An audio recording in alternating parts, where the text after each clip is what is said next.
Good morning everybody. मैं खुशबू में आप सबके फिर से लेकर के आई हूँ ह्यूमन फिजियोलॉजी। यह आपके टीजीटी, पीजीटी, एलटी, जीआईसी सभी चीज़ों में पूछे जाने वाले प्रश्न से संबंधित कोर्सेज हैं जिन्हें आप पढ़ेंगे तो बहुत ही लाभ प्रदान होगा। हम आज पढ़ेंगे ह्यूमन फिजियोलॉजी, यानी कि ह्यूमन फिजियोलॉजी जो है मानव शरीर क्रिया विज्ञान। हम अपने बॉडी के ही बारे में जानेंगे, जो हमारी बॉडी बनी है इसके बारे में जानेंगे, ये क्या है, कैसे बना है, इन सारी चीज़ों के बारे में जानेंगे। जैसा कि हम जानते हैं, मानव शरीर क्रिया विज्ञान की परिभाषा है कि विज्ञान की वह शाखा जिसमें शरीर में संपन्न होने वाली सभी क्रियाओं का अध्ययन किया जाता है। यानी कि हमारे शरीर में बहुत सारे फंक्शन क्रिएटिव होते हैं जिनके माध्यम से हमारा यह शरीर चलता है। तो इन सारे चीज़ों को मानव शरीर क्रिया विज्ञान के माध्यम से पढ़ेंगे कि विज्ञान की वह शाखा यानी कि फिजियोलॉजी विज्ञान की वह शाखा है जिसमें हमारे शरीर में संपन्न होने वाली सभी क्रियाओं का अध्ययन किया जाता है तथा इसके अंतर्गत मनुष्य या किसी अन्य प्राणी के शरीर में मौजूद भिन्न भिन्न अंगों के कार्यों का अध्ययन किया जाता है। इसी को हम कहते हैं मानव शरीर क्रिया विज्ञान। मानव शरीर क्रिया विज्ञान हमने जान लिया, ये बनता कैसे है। तो हम जानते हैं कि सबसे छोटी इकाई जो होती है वो सेल होती है। सेल हमारे शरीर की सबसे छोटी इकाई यानी कि कोशिका कही जाती है। कोशिका का अध्ययन किसने किया? कोशिका का जो अध्ययन है उसे क्या कहा जाता है? तो साइटोलॉजी कहा जाता है। कोशिका के अध्ययन को हम साइटोलॉजी कहते हैं।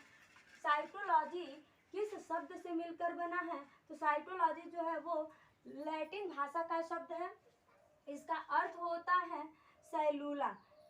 साइटोलॉजी का अर्थ होता है सेलुला। इसकी खोज जो की गई थी वो 1665 ईस्वी में की गई थी और खोजकर्ता जो है उनको हम रॉबर्ट हुक कहते हैं। यानी कि 1665 ईस्वी के पहले, मतलब इस 1665 ईस्वी में इसको खोजा गया था और इसके खोजकर्ता जो थे वो रॉबर्ट हुक थे। इन्होंने कैसी कोशिका का खोज किया था? तो इन्होंने मृतक कोशिका डेड सेल की खोज किया था। ठीक है। सेलुला जो है वो स्मॉल रूम यानी कि एक छोटा सा कमरा है जिसे जैसे कि हमने कहा कि सेल्स यानी कि शरीर की सबसे छोटी इकाई सेल जिससे हमारे शरीर का निर्माण होता है। तो ये सेल को ही हम साइटोलॉजी कहते हैं। साइटोलॉजी का हिंदी अर्थ होता है सेलुला, जो स्मॉल रूम यानी कि छोटे कमरे के रूप में जानते हैं। इसकी खोज 1665 ईस्वी में हुई थी जिसके खोजकर्ता है रॉबर्ट हुक। इन्होंने कैसे सेल्स की खोज की थी? तो इन्होंने मृतक सेल्स की खोज की थी। कैसी सेल्स की खोज की थी? मृतक यानी कि डेथ सेल्स की खोज की थी। अब हम कहेंगे डेड सेल की खोज इन्होंने किया था। तो जीवित यानी कि जीवित सेल्स रहेंगे तभी तो हमारे अन्य सेल्स बनेंगे और बहुत सारे सेल्स मिल करके ही हमारे जाइगोट यानी कि युग्मज बनते हैं। तो जब जीवित कोशिकाओं के बारे में हम पढ़ेंगे तो हम जानते हैं कि जीवित कोशिका की जो खोज की गई थी वो 1674 ईस्वी में की गई थी और इसके खोजकर्ता एंटोनी वाक और ल्यूवेनहॉक हैं। यानी कि एंटोनी वाक और ल्यूवेनहॉक दोनों लोगों ने मिलकर के जीवित कोशिका की खोज की थी। अब हम जानेंगे कि साइटोलॉजी के पिता यानी कि साइटोलॉजी सेल्स के पिता कौन है, जनक कौन है? तो जो सबसे पहले खोज करता है उसे हम उसका जनक मान लेते हैं। जो सबसे पहले उस चीज़ का खोज किया रहता है वही उसका जनक होता है। तो इसके अनुसार हम जानते हैं कि रॉबर्ट हुक जो है इन्होंने ही सेल की खोज की थी। तो रॉबर्ट हुक ही साइटोलॉजी के यानी कि सेल या कोशिका के जनक माने जाते हैं, पिता माने जाते हैं।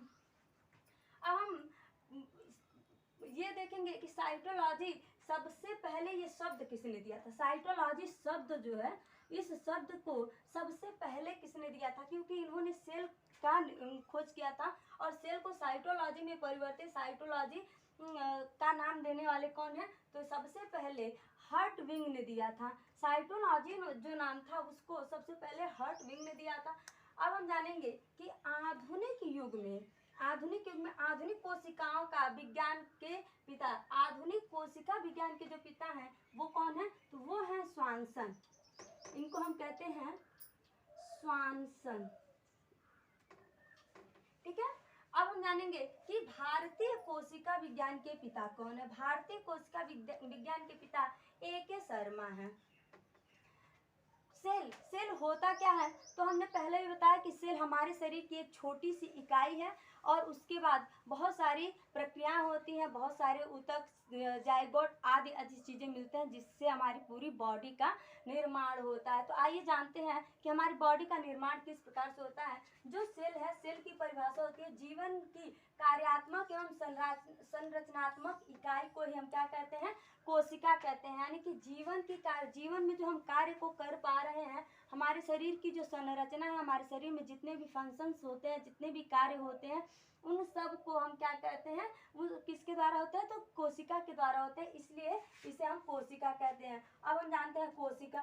शरीर का निर्माण केवल एक कोशिका से नहीं, कोशिका इसकी इकाई है लेकिन इसके द्वारा बहुत सारे चीज़ें बनते हैं जिसके बाद से जाकर के हमारी बॉडी बनती है। नहीं कि कोशिका है तो कोशिका से ही डायरेक्ट मेरी बॉडी बन गई है। इसको जानने के लिए हम जानते हैं कि सेल, यानी कि सेल है, बहुत सारे सेल मिलकर के क्या बनते हैं, युग्मज बनते हैं। युग्मज यानी कि जाइगोट, जाइगोट से टिश्यूज बनते हैं, जाइगोट के मिलने से टिश्यूज बनते हैं, टिश्यूज के मिलने से हमारे ऑर्गन्स बनते हैं और ऑर्गन्स के मिलने से ऑर्गन सिस्टम बनते हैं, जैसे कि हमारे शरीर के अंग जो हमें कार्य करने की क्षमताओं को प्रदान करने वाले होते हैं। फिर उसके बाद से हमारी बॉडी का निर्माण होता है। तो इसी के साथ हम अपने सेशन को बंद करते हैं और नेक्स्ट बार वीडियो में देखेंगे कि सबसे बड़ी इकाई कौन सी होती है, कोशिका कौन सी होती है और सबसे होती है।